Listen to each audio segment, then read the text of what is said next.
Good morning from Jerusalem and welcome to BJC Halacha A 1848.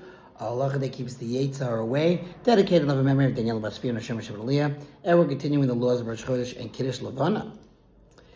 In the Shemona Esrei, the Santa Mida of the evening, Marv, Shachris, morning, and Mincha afternoon of Rosh Chodesh, the Yal Levi Avo, special prayer, is recited in the blessing of Ritzei.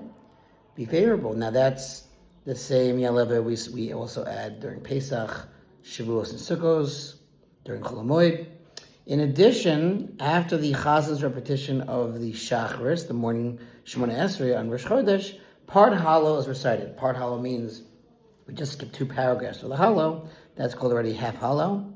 This paragraph discusses the laws of Halo. One must recite Halo while standing and not interrupt while reciting it. So let's see what he means by that.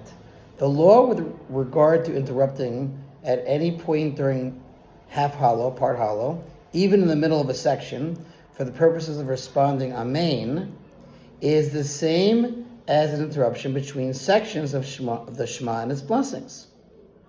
Thus, one may respond to certain responses of Kedusha, Kaddish, and Baruch Hu, and answer Amen to any blessing. So this is going to be like, why would that happen? Because someone's coming late, but certainly you should interrupt for mundane activities. Okay. One should endeavor to recite it together with the congregation, the entire Hallel, or the half Hallel in this case. Therefore, if one has not yet recited the morning prayer, and now he arrives at the synagogue close to the time of the recitation of Hallel, he should recite Hallel with the congregation, and afterwards pray. If when the congregation recites Hallel, he is in the middle of the Psukei Zimra, that is from Hodu, he's already past the Hodu, until after Az Yashir, right? He should recite Hallel with the congregation, and not recite the blessing beforehand or afterwards. So he's saying, if you're already kind of past Hodu, so then don't say the blessing, say the Hallel with everybody, but not the blessing. Why is that? Because he says for the blessing of Baruch Shamar beforehand, he said the Baruch Shamar, and the blessing of Yishtabach afterward will be effective for Hallel as well. But one may do this only on Rosh Chodesh, when we recite only part of Hallel. Like we just said, right? Rosh Chodesh, we only does half Hallel. As well as on Chol HaMoed, Pesach, in the final 2 days of Pesach, when half Hallel is recited, so that he could do this. Only say the Hallel with him without saying the blessing.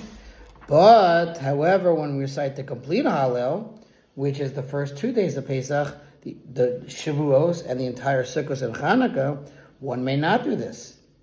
When one is reciting Hallel without the congregation, without a minyan, if there are 2 other people there, he should recite before them the Hodu, give thanks to Hashem when he reaches that point in Hallel. There's a certain point where they say responsively, Hodu Hashem Kito, Kilam Chazdo, right? So if there's 2 other people, he should do that out loud in order that they should respond to his recitation. If there's 3 people total.